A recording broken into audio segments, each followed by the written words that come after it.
Sa isang survey nga, pang-apat ang NAIA sa worst airport sa buong Asia. Noon yun, isang shocking na news na ang NAIA International Airport ay tinanghal na pinaka-worst na airport sa buong mundo. Anong nangyari?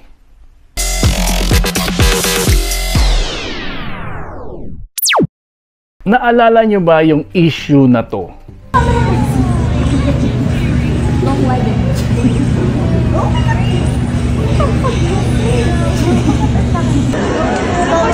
Ikaw, ano bang ako mo? Nung lumabas ang issue na may daga at surot sa NAIA International Airport, ano kayang pagbabago ang ginawa nila para dito? After passengers report being bitten by bedbugs, the operator of Metro Manila's main airport throws out what was once its pride, the rattan chairs in Terminal 2.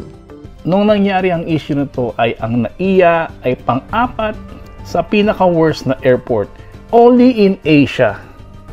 Pero sa kinandak na bagong survey ng isang Australian firm, ang Philippines NAIA International Airport ay number 1 sa buong mundo na pinaka-worst na airport. Philippines!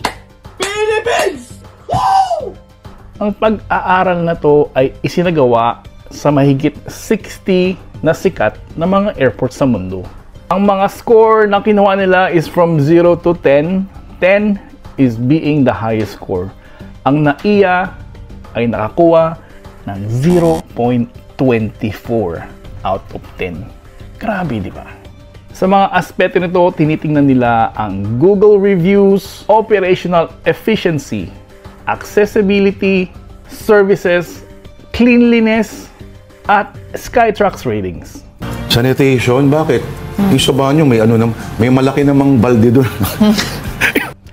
Pero ano bang natutunan nila sa dating issue na wala pang isang taon nang nangyayari? Mayroon bang pagbabago?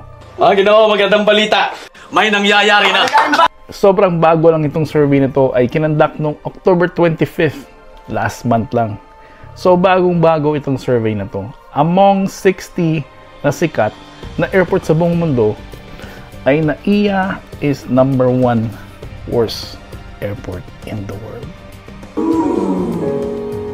Anong bugak? Pero pampalubag loob, kahit na worst ang NAIA sa airport sa buong mundo, ay ito pa rin ang ika-50 na pinakamabilis na paliparan sa buong mundo, kahit sa dami ng pasahero nito.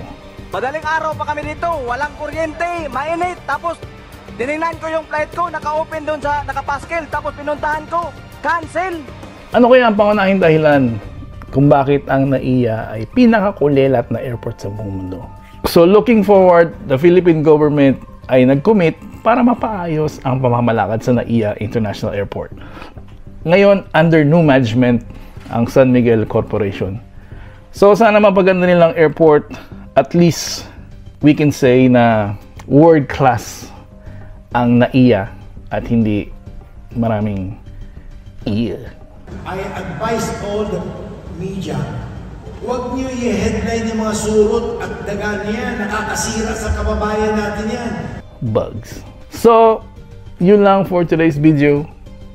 Mabuhay ka at mabuhay kayong lahat.